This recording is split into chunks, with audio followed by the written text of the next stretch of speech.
નમસ્કાર, યલગાર ન્યૂઝમાં આપનું સ્વાગત છે। જોઈએ આજના મુખ્ય સમાચાર। નમસ્કાર, યલગાર ન્યૂઝમાં આપનું સ્વાગત છે। છોટાઉદેપુર જિલ્લાના બોડેલી તાલુકાના જબુ ગામથી ચિંતાજનક સમાચાર સામે આવી રહ્યા છે।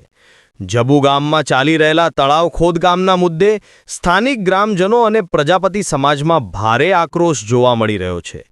માટીના ગેરકાયદે અને અંધાધૂંધ ખોદકામના વિરોધમાં આજે લોકો રસ્તા પર ઉતરી આવ્યા છે।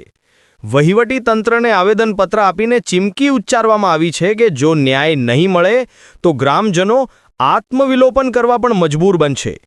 પ્રજાપતિ સમાજના પરિવારો વર્ષોથી આ તળાવની માટીમાંથી વાસણો બનાવીને પોતાનું ગુજરાન ચલાવે છે, પરંતુ કોન્ટ્રાક્ટર દ્વારા કરાતા અંધાધૂંધ ખોદકામને કારણે તેમનો વ્યવસાય નાશ પામવાની અણી પર છે। આ ઉપરાંત ભારે વાહનોના કારણે ગામનો મુખ્ય માર્ગ બિસ્માર બન્યું છે અને અનેક ગામોનો સંપર્ક તૂટવાનો ભય છે। જો તંત્ર તાત્કાલિક તપાસ કરીને ખોદકામ પર રોક નહીં લગાવાય તો સ્થાનિકો આત્મવિલોપન જેવા આત્યંતિક પગલાં ભરશે। બોડેલીથી કેમેરામેન સાથે ઇમરાન મિર્ઝા, આજ રોજ અમે બોડેલી મામલતદાર ઓફિસ, એસડીએમ ઓફિસ અને પીએસઆઈ બધાને આવેદનપત્ર આપવા આવ્યા છે। કેમ કે અમારા સમાજની જમીન, અમારા સમાજનું જે તળાવ હતું ત્યાંથી સરકાર દ્વારા NHI દ્વારા કોઈ પેટા કોન્ટ્રાક્ટરને આપીને અમારી માટી ખોદવામાં આવી છે। એ અમને અમારી જાન બરોબર પંચાયત દ્વારા ઠરાવ કરીને આપેલી છે।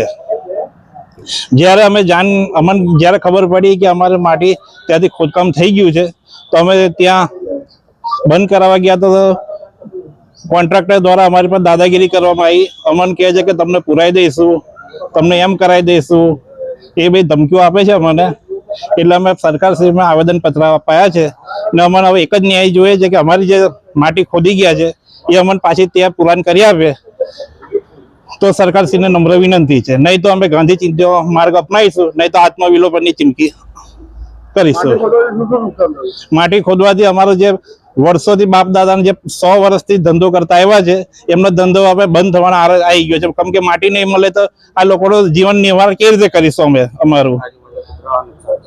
એનાથી આજુબાજુ જે ખેતરવાળા છે બધા નુકસાન છે। એમના ખેતરમાં પાણી બી નહીં મળે। બીજું ગામમાં પાણીના સ્તર એકદમ ઊંડા જતા રહ્યા છે, એના લીધે બહુ નુકસાન છે। મારું નામ છે પ્રજાપતિ ચંદ્રકાંત। જબુ ગામ કુંભાર ફળિયામાં પ્રજાપતિ સમાજ જોડે અન્યાય થયો છે, બરાબર। અને જે ઠરાવ પાસ કરવામાં આવ્યો છે તે પ્રજાપતિ સમાજને બોલાવવામાં આવ્યા નહીં, પૂછ્યા વગર જે ઠરાવ પાસ કર્યો છે એની પર કાયદેસરની કાર્યવાહી થવી જોઈએ। અમારી એ જ માંગ છે એસડીએમ સાહેબ જોડે અને મામલતદાર જોડે, બરાબર।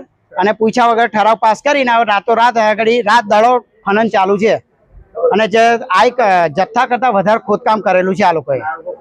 ના સરકારી જે 25 ગામને જે રસ્તો છે એ નારું બી તોડી નાખેલું છે નીચેથી, અને એ સરકાર દ્વારા બી બંધ કરવામાં આવે એ બી અમારી માંગ છે।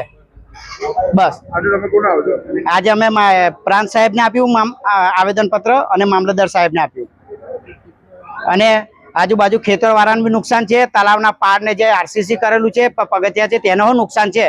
તો એવો તો કેવો ઠરાવ પાસ કર્યો કે નુકસાન કરીને, સરકારને નુકસાન કરીને તમે આ ખોદકામને મંજૂરી આપી છે? એ અમારે તપાસનો વિષય છે, એ સરકાર તંત્ર કરે તપાસ। અમારી માંગણી એવી છે કે જે માટી લઈ ગયા છે એ માટી આ બધા સમાજમાં જે માટી કરીને જીવે છે એમને 40 ઘર બેરોજગાર થઈ ગયા છે। અમારી એ માંગણી છે કે માટી અમને આપી આવે બીજી, અને આમની પર કાર્યવાહી થાય જે દોષી છે એમની પર। જે ઠરાવ કર્યો છે પૂછ્યા વગર, જે ગામ સભાએ નહીં ભરી અને મને કોઈ બોલાયા બી નહીં। પૂછો બોલાયા ભાઈ તમને? કોઈને નહીં બોલાયા, બરાબર છે? કોઈને બોલાયા નહીં, ઠરાવ કર્યો છે તો એવું હોય છે કે અમારી જોડે હકપત્ર છે, બરાબર, 1994 નું। તો અમારા હકપત્ર પર આ લોકો ઠરાવ કેવી રીતે પાસ કરીને શુભલામ અંતર્ગત ચાલુ કરી દીધું? મિતેશભાઈ ગુજ્જર, જબુ ગામ કુંભાર ફળિયું પ્રમુખ। બોડેલી સેવા સદનમાં તમામ પ્રજાપતિ સમાજના લોકો માટીકામનો ધંધો કરે છે। જેઓ નેશનલ હાઈવેવાળા રાતોરાત જે પ્રજાપતિ સમાજને તળાવ આપેલું છે એમાંથી માટી ચોરીને લઈ ગયા છે। આ લોકો 40 કુટુંબ ધરાવે છે। આ લોકોનો રોજગારી છીનવાઈ ગઈ છે। તેમજ અમે જ્યારે બી રજૂઆત કરાવીએ છીએ તો અમને ધાક ધમકી આપવામાં આવે છે કે અમે આ કરી દઈશું, પોલીસ કેસ કરી દઈશું, આવું કરી દઈશું, બરાબર છે. તો આ પ્રજાપતિ સમાજ જાય તો ક્યાં જાય? અને આ જે અમને પ્રજાપતિ સમાજને જે જમીન આપી છે એ કાયદેસર ગવર્મેન્ટે આપેલી છે, નથી કયું કશું ને ઠરાવ કરીને આપેલી છે.